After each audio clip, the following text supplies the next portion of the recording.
Panda Gaming here with another Raid Shadow Legend videos. Today we'll be having a champion guy on Peydma. And Peydma is a boy demon spawn champion. She's one of the best attack down champions that you could get from a void. Um, there's quite a few of them that bring a lot more utility to the game than Peydma.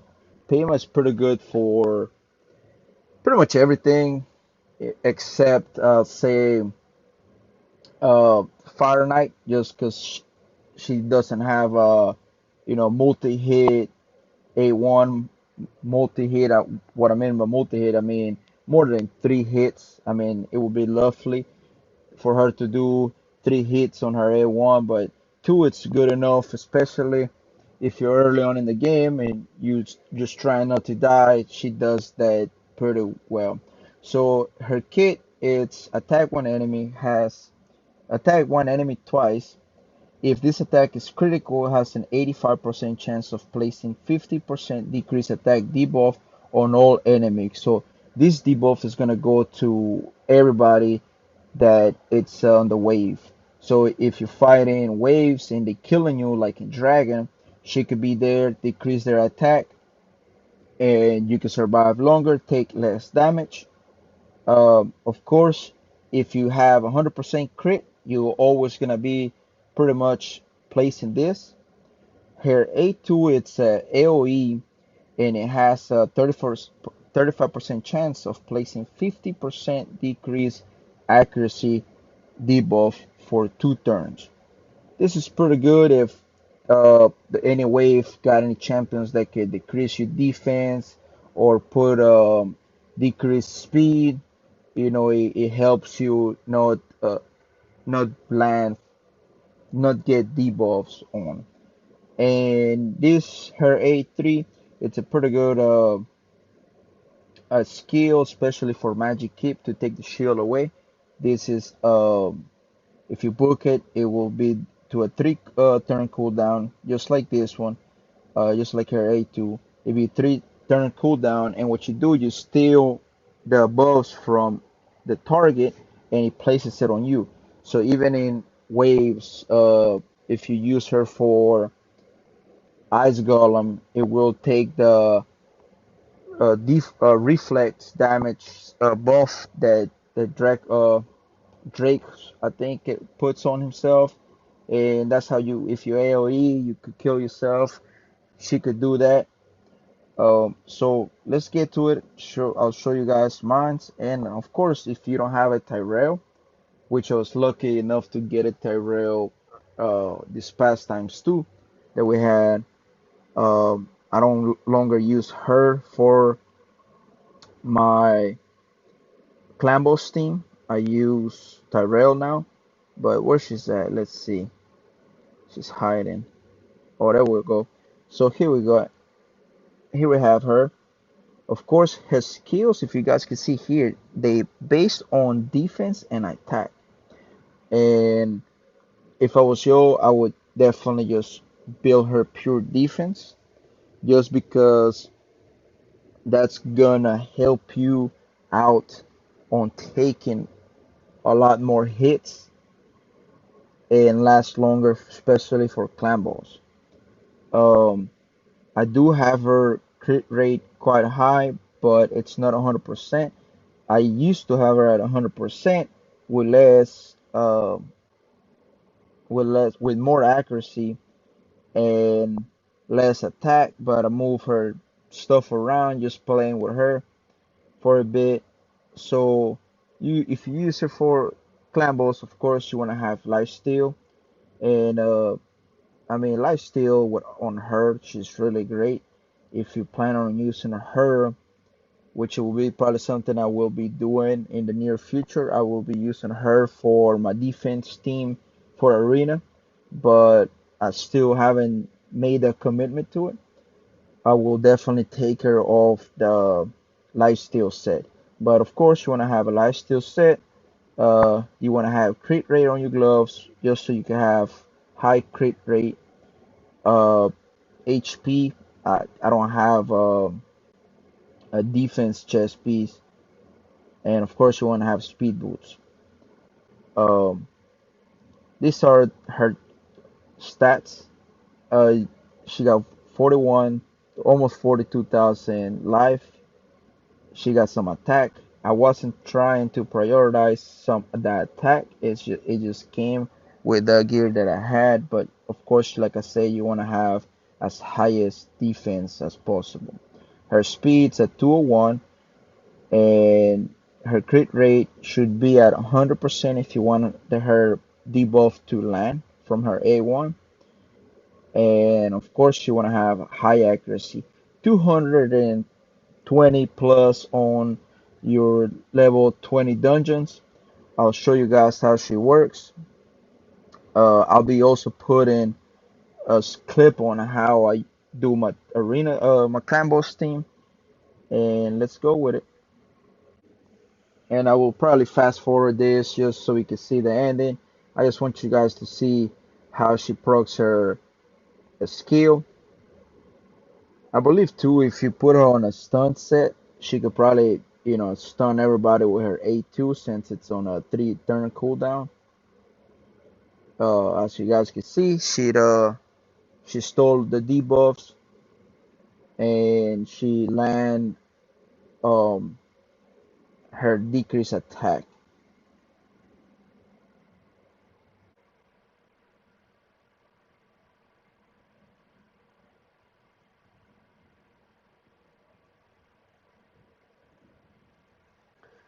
So there we go, guys.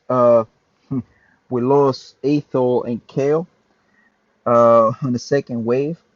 Both of them aren't really built for dungeons. That I was using both. Well, I was using Kale for my arena team as a nuker, and Aethel, she's my former for campaign.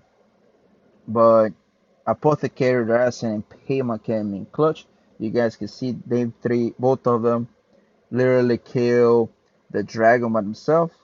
Um, we got a oh, oopsies, our box is full. So there you have it, guys. I mean, she's pretty good. She can also help you on Spider if you're having trouble on Spider. Probably the early H's of Spiders, probably level 10. Most likely she'll give you a nice help there. Uh,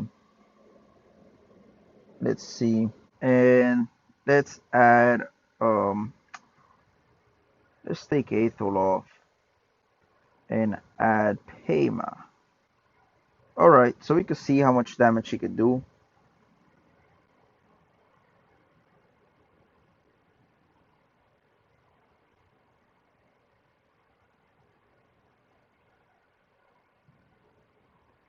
There she goes, decreasing the accuracy. Like I said, her A1 will help you. And if you don't have at these early stages of the game, if you don't have a cohort, it really doesn't matter. You don't really need one. It does help if you do, but you don't really need one. Um, I could substitute her with Aethel, and that could probably do a good job.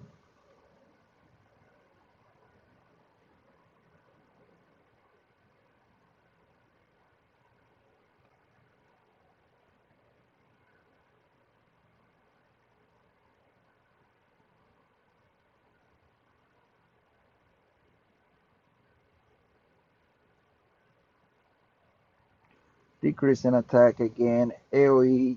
You guys seeing that everybody got that debuff on. So if Spiderlings would attack, we wouldn't get hurt that much. And Apothecary is there for them heals. There we go. Decrease attack on everybody again.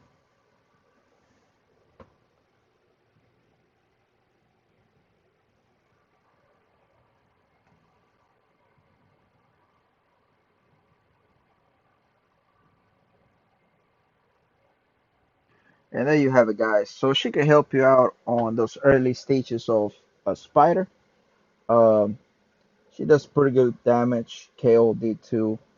But let's go over her mastery before I'll show you guys a small clip of how she does with the clan boss, how I set up my team, and here we go. So for her masteries, you want to go down here for War Master, and she's a boy character. She won't have any weakness to any other affinity. So I'll suggest to go either the defense tree and go with the defense. Of course, you want to receive less damage.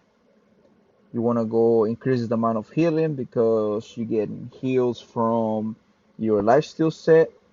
Remove one random debuff if this champion loses 25% of their max HP or more from a single enemy. Of course, once you get to higher level clan bosses, you'll be getting taking a big chunk out of your life.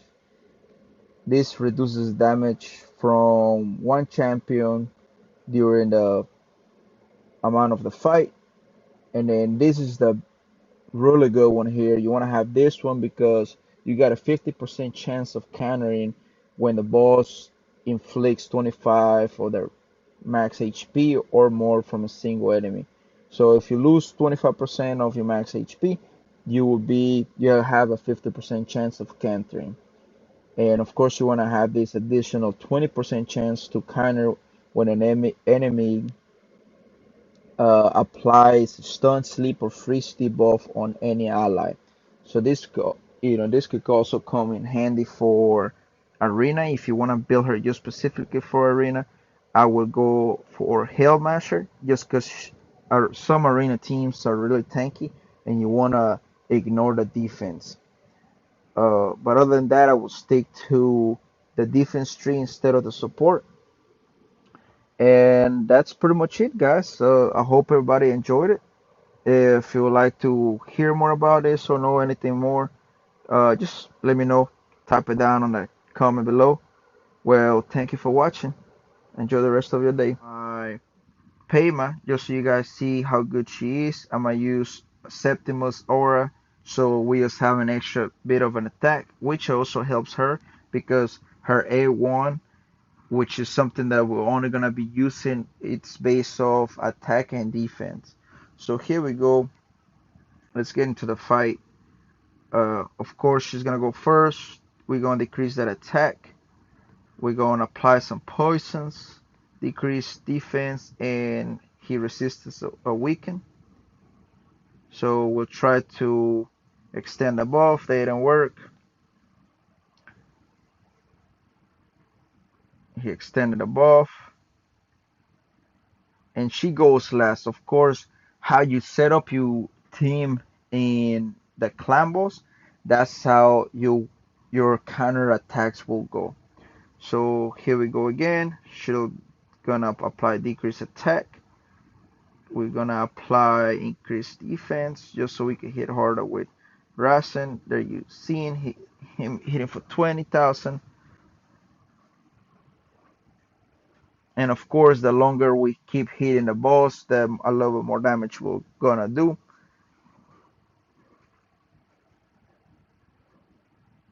Decrease the attack again.